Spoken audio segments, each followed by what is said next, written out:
Good afternoon. It's me, Larry, and I'm coming to you live from Stevie's room. Today's topic is to scruff or not to scruff. Let me first preface this by saying that yesterday I saw a video where a young woman took a cat that had an infected foot out of her house and held it up like the way Simba's being held up into the snow, cold snow area, saying, "Do you see how lucky you have it? Do you see what it's done bringing you into the house?" And then she went on to say that she occasionally reminds him of what his life could have been without her. And I gotta tell you, the steam came out of my ears. I felt that she was trying to seek attention. She was, of course, wearing skimpy clothing. To garnish attention to herself, like she's the attractive rescuer who uses her cat as a prop into this situation that could go very wrong. If held like that, the cat can break free. And now she's got an injured cat out there in the snow. And that little moment of attention could be replaced with tears. It didn't turn out that way. But I can't tell you how many people I have met that have lost a cat because it was either not secure in a carrier, or they carried it the wrong way and something startled it, or some way the cat got away. So I posted a video of me scruffing, showing how this woman held the cat, and then scruffing Ham. And it wasn't a really perfect scruff. I didn't think anything of it, but I realize now I walked into a debate topic. This apparently has been a debate topic for about 10 years or so that I was completely unaware of. So if I'm going to post a video of me scruffing a cat, I want to make sure it's a perfect scruff. The behaviorists and people who are over analytical about things make the claim that it puts a stress on the cat.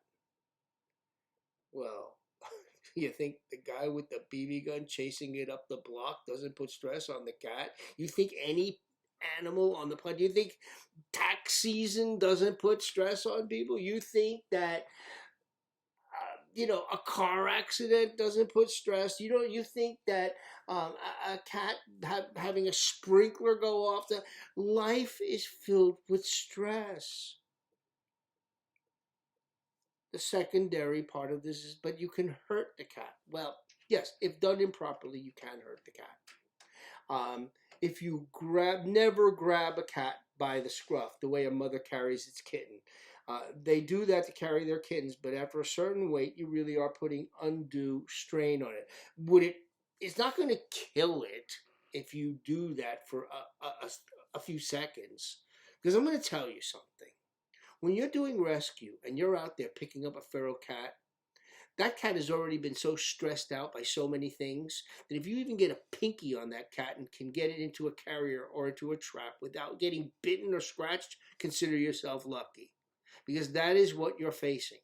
And what scruffing a cat does is it secures the cat in such a way that you can't, well, you can, but you minimize the risk of getting bitten or scratched. Where you're basically, I'm going to just show you visibly without actually picking up a cat. Well, maybe I can do it with Stevie. He's right behind me. Let me see.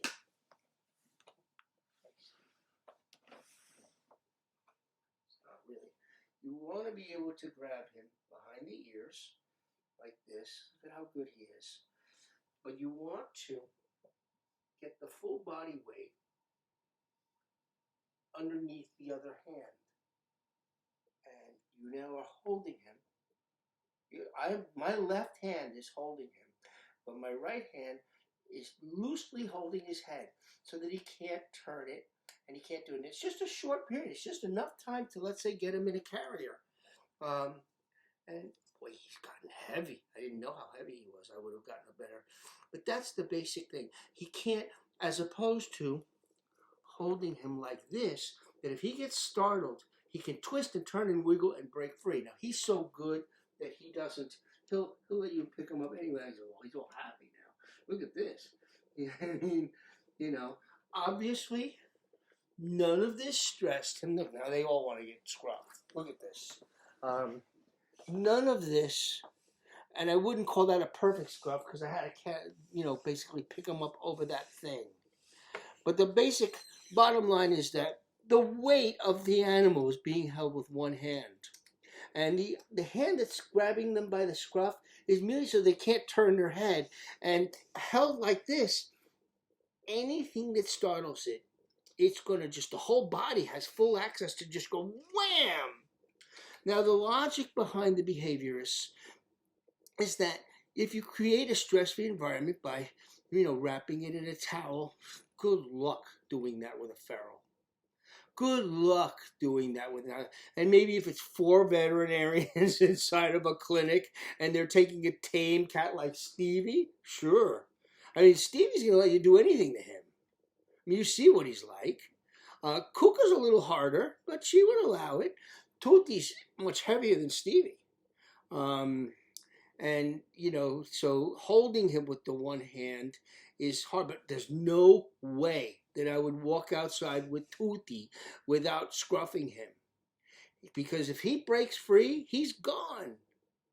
Now, I don't take my cat outside to remind them of the life outside. That in itself is ridiculous. Don't do that if you have an indoor cat. Its only outdoor experience should be in a carrier, which by the way is stressful, going to the veterinarian, or in a trap if it's been trapped, to take to the veterinarian to get neutered.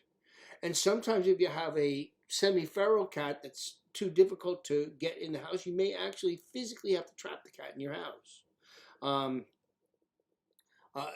I wonder what they think about netting a cat. I had a cat once that was so feral that I asked a trapper to come and help me do this, and she netted him. And the net is calm. I mean, it doesn't, it's stressful at first. A trap is calm. And then in the net, they scruff the cat and transfer it quickly into a carrier or a trap, depending upon what's available. There's a video somewhere on YouTube where they're interviewing a trapper on Miami Beach, and she's a pro. I mean, really. I mean, she's in the middle of a sentence just with the net and take the cat with one hand and in the carrier. I mean, I'm not a professional trapper, and I wouldn't call myself a professional scruffer. I do more of the feeding end of it, the trapping end of it. I have trappers to do that. I have helpers in the house. If I were to pick what I think I have the most skill at, is socializing the feral. These cats were all feral cats. Tootie was a baby. I bottle fed him. But Kuka was a feral outdoor cat. Stevie was an adult. A feral adult. Rain Dario was a kitten. I mean, some of these cats have come in. Some of these cats have some years on them. Like Ozzy, the one that was hit by a car, was 15 years old. So there's no way that you could pick up a cat like that without trying to make sure it's secure. If it's even in the house, it can turn on you. If they can move their head, they can go like and bite. Or take their claw and go like that. And I found out very quickly with not a bite, but my cat Burrito, who is sweet as can be, he doesn't like to be put on the floor. I didn't know that. He likes to be on the counter. He likes to be on the other counter. He likes to go be on the couch. He likes to go to the litter. He likes to go back on the couch. But he does not like the towel floor. Don't ask me why. I can't interview him to ask him why. Well, I put him on the floor one time. Oh my God, when he was about an inch off the ground to the floor, and I held him, not scruffing him, and he just wiggled out, and I got scratched. And then he ended up on the floor, and then he jumped right back up onto the counter, which is where he prefers to be. So they let you know. But if that had been outside, it would have been tragic. You have to understand, I live in a cat unfriendly neighborhood. All of this rescue stuff started for me because a neighbor was hurting them. If one of my indoor friendly cats that was bottle fed since babyhood makes it out there, they are in danger. They are sweet as can be. Now you see Stevie, he outside. Stevie now, as a young cat, when he was originally outside, he probably struggled. Probably did. So, do I recommend scruffing? I'm going to leave it up to you. I'm going to tell you that if you want to secure the cat, you can. I showed you a brief demonstration. Wasn't perfect, but it wasn't like the one yesterday.